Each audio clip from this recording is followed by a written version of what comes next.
Semillon is not the world's most widely planted white grape variety, nor is it the most popular, but I confess I love it. And what I like about it is the way that on its own it makes a really racy, vibrant, long and even refreshing white wine because it has length and acidity that is rare in white grapes. Around the world, it is a very versatile grape variety. It blends with Sauvignon Blanc very well to make that classic white Bordeaux blend that you see so frequently in the regions of Graves and Entre-deux-Mers in Bordeaux. Also, it makes in the same region, it's a key to the great Sauterne of the great luscious sweet dessert wines from Bordeaux. Around the world, it has found a home very much in Australia. In the Hunter Valley in New South Wales, it makes the most famous Australian semillon, and justifiably so, because these are wines that cellar beautifully for decades and more in great vintages, producing wines of extraordinary complexity and character. It's also found a home in the Barossa Valley, where the wines are rounder and softer, in the Clare Valley north of the Barossa, where the wines have freshness and tightness and focus. But most of all, I think, outside the Hunter, it really, really works well in Western Australia, Margaret River in particular. In Margaret River, it combines with Sauvignon Blanc to make a wine that is totally unique and characteristic of that region. Makes a similar blend pretty well in New Zealand with Sauvignon Blanc, and also in South Africa, Semillon has found a home, particularly as they're discovering more and more old vine vineyards able to make something really complex and generous and luscious. So Semillon is a very well-travelled grape variety. Its passport has been very well stamped, and now is the time to see why. And I'm going to in particular talk about the dry white wines made from Semillon alone, okay? So these, the day they're made, start life with a very, very pale green colour.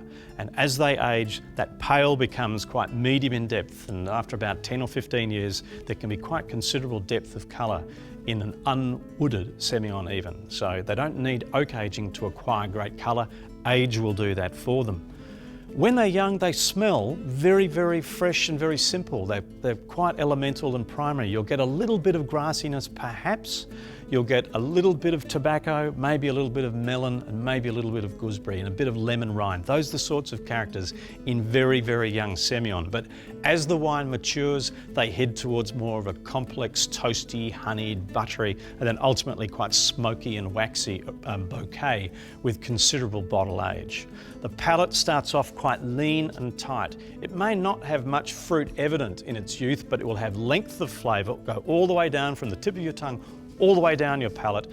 And most importantly with Semillon, you'll notice particularly fresh, tangy, sort of almost bitey acidity. And that acidity is what contributes to the length and also to the longevity of these wines. So let's start here. The wine I'm going to show you as an example is from Tyrrells in the Hunter Valley. Tyrrells is one of the legendary producers of Semillon in the Hunter Valley area of New South Wales in Australia.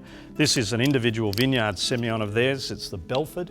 It's a 2009 vintage, and typical of the Semillons from the Hunter River, it's very low in alcohol, and the back label is declaring only 11.5%. Now, 11.5 can be even quite high, because some of the wines from Tyrrell in recent decades and even beyond have been as low as 9.5%. Now, the key thing to realise is that just because the alcohol is so low, as these wines build and build and build with time in the bottle, they can become quite rich and creamy and assertive on the palate. So don't be misled by a low alcohol content. This wine here starts with quite a pale colour. Looking at it, it's got great clarity, and it's an 09 vintage, so it's 5 years, almost 6 years of age now as we're talking. And the colour has moved a little bit from green to a straw. There's perhaps a tinge of yellow beginning to appear. Smelling it, you're getting a little bit of floral now. There's sweet melon, a little bit of lemon rind, but it's still very, very tight, very closed, very youthful.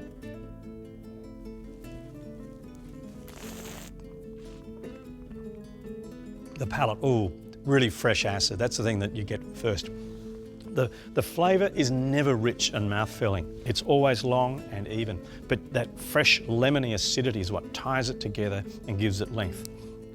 As this wine is aging now, it's starting to acquire a little bit of richness mid-palate, right in the middle of your mouth. But the key thing about it is that freshness, tightness and focus that's really so characteristic of Semillon. So this wine is still a baby. It's, as I say, nearly 6 years of age as we're filming today, but in all honesty, it probably needs another decade to be drinking at its best. So that's the deceptive thing about semillon.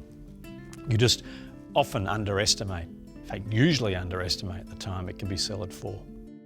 So I've been talking about a classic Australian expression of semillon, which is the way that it has been made in an unwooded style in the Hunter for generations. But be aware that around the world in different regions, different makers will use different techniques to make their semillon.